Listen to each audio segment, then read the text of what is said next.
Hey, and welcome to another segment of Influence, the show where we get to talk about the College of Ag and Life Sciences and feature stories that highlight our teaching, research, and service.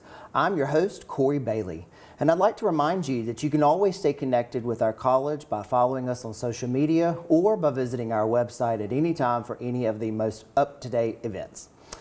Well, Mississippi State is very known for its athletic scene and culture, but we also have more than 200 different student clubs and organizations, and we have some really outstanding organizations that are part of the College of Ag and Life Sciences, so much so that they are winning national competitions in their discipline. And so today, as we wrap up another academic year, I'd like to use today's segment to feature two of those student teams that have excelled outside of the classroom and won some national awards. My first guest today is Mr. Clark Dobbs. Welcome to the show, Clark. Thank you, Dr. Bailey. I appreciate that. Yeah.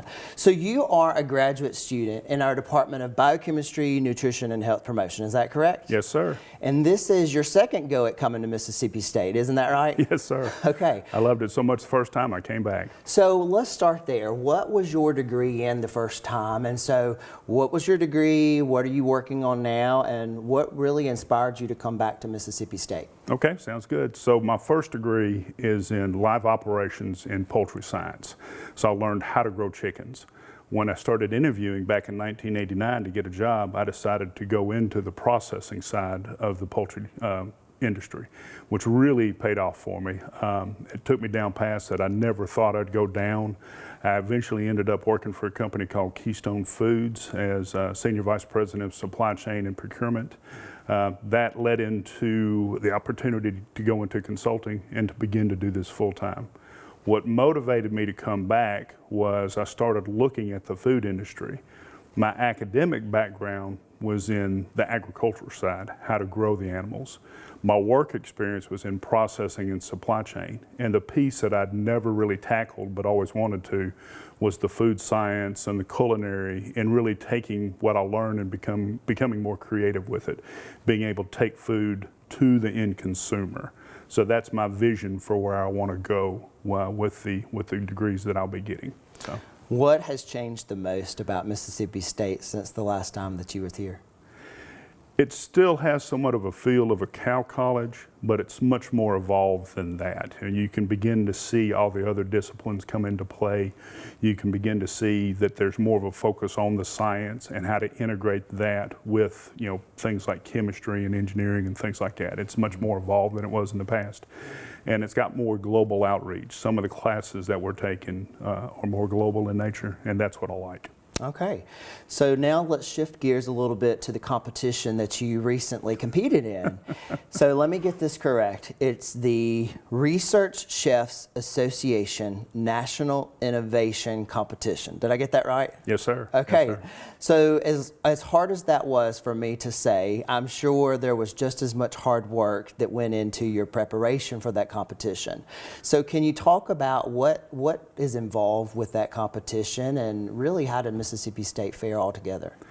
Let me walk you through the process. So there was an initial invitation that went out back in November. Our sponsor, Amanda Bushong, was the one that brought it to us.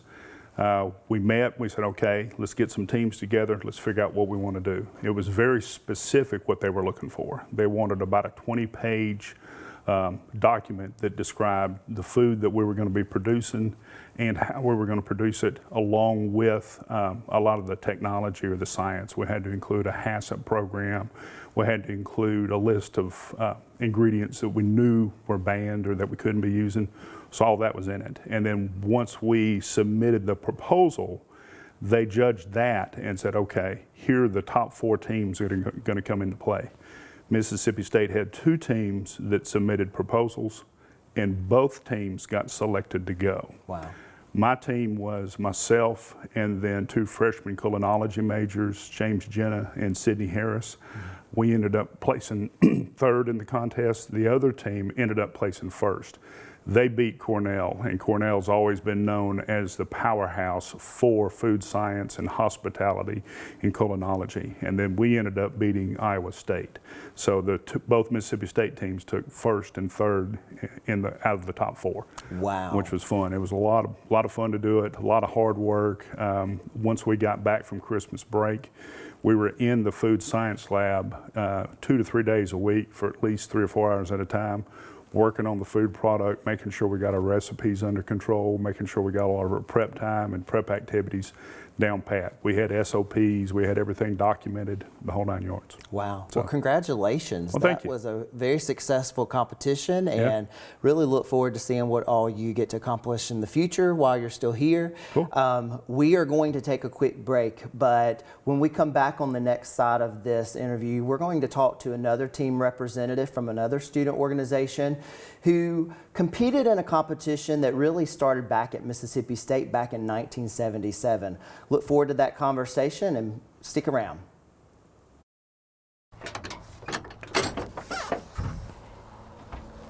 Think you know ag?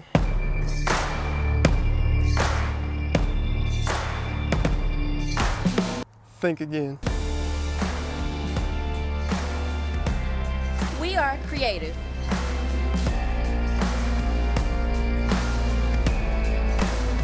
We protect the environment.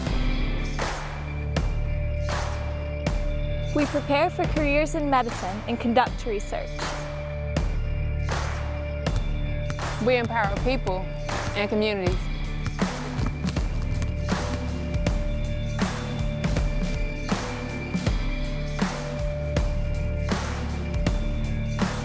We are technology driven.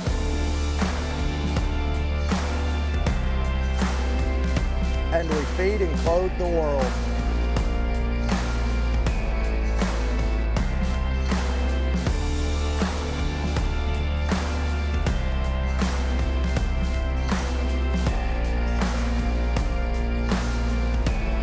We are at the College of Agriculture and Life Sciences at Mississippi State University.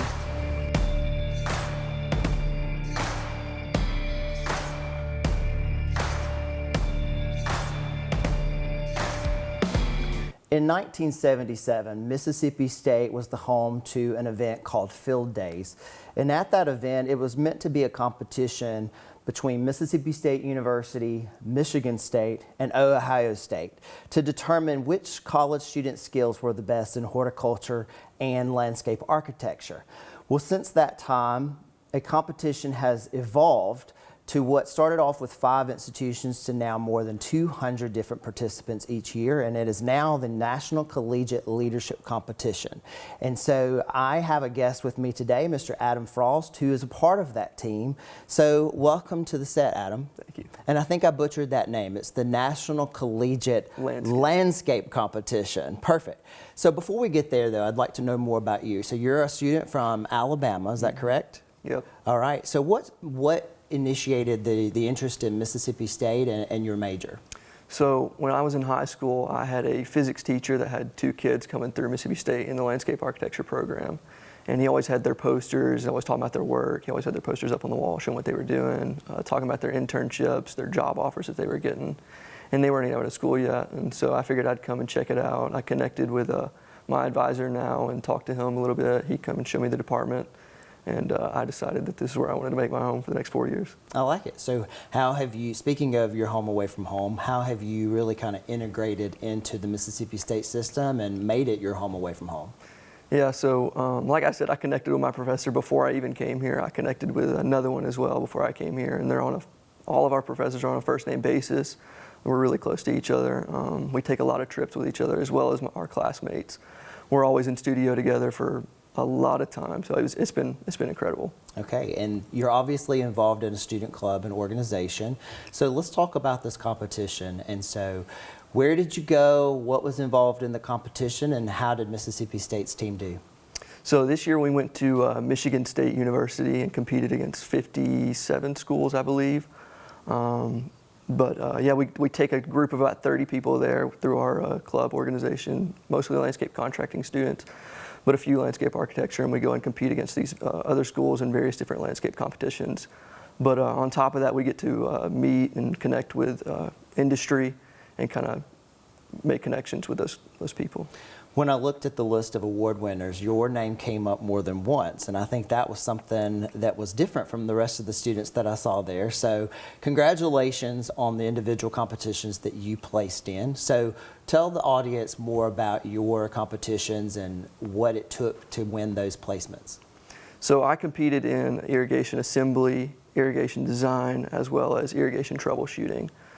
Me and my partner placed first in irrigation assembly. It's taking, you get a plan, kind of showcasing an irrigation system that the customer wants installed, and you have to build it to spec, and the judges, they give you a grade based on that. And then irrigation design is just a test-based event where they give you a plan, they give you certain irrigation questions based off the plan, about 50, and then 50 regular, just basic irrigation knowledge questions, and we placed first in that. As well as irrigation troubleshooting, we placed 6th in that, which is not what we wanted to do, but still very good in the competition, which is where you're just trying to get an irrigation system that's existing working again. Do you want to take a few minutes just to talk about the history of this competition? As I said on the intake, it started here in 1977, and it looks as if Mississippi State has been a dominant figure in placement over the years since that time. So how did Mississippi State get on this competition? So the competition originally started at Mississippi State, like you said earlier, with a few different schools, and I think we won that one. Historically, we're in the top 10, maybe around 5 or 6, but my freshman year, as well as this past year, we were able to bring home the first place trophy, or not first place, but 3rd place, which is an incredible accomplishment. Well, it would seem that the degree itself is certainly preparing you to compete nationally, and I know that you're anticipating a graduation pretty soon, correct? Yep. So what's next for Adam once you finish? I've got a few different ideas that I could go with, a few different routes I could go. I'm wanting to stay kind of local to the southeast, but as far as actual work, I could go design build, I could go landscape maintenance. I think I'm leaning more towards the design build side of the industry though. Okay. At the beginning of the month of May, we normally celebrate an event called National Advisors Week, and I'm wondering, because of our name being Influence, is there a certain mentor or advisor that you've had over your academic career at Mississippi State that made a positive influence on you and where you are today? Absolutely. So Jason Walker, he's been with me from the start. He's been my advisor.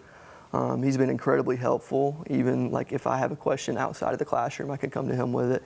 He's more than willing to help. He goes on trips with us. He takes case study trips with us, kind of showcasing us different landscape architecture places. And I mean, yeah, he's just an incredible guy. The type of guy that brings you pizza to your studio at 11 p.m. at night. Yeah, Staying late. Sounds like a great advisor. Well, thank you for being here today, Adam, and thanks to Clark, and thank you for watching another segment of Influence. Remember, if you have a student or know someone who would be a great fit in the College of Ag and Life Sciences, you can scan the QR code, fill out that information online, and one of our recruitment team members will have that information, and we will get back with you as soon as possible with some of the next steps to make that decision final to become part of the Bulldog family and join these guys in some of our student clubs and organizations. That's all the time we have for today, and we'll see you next time on Influence.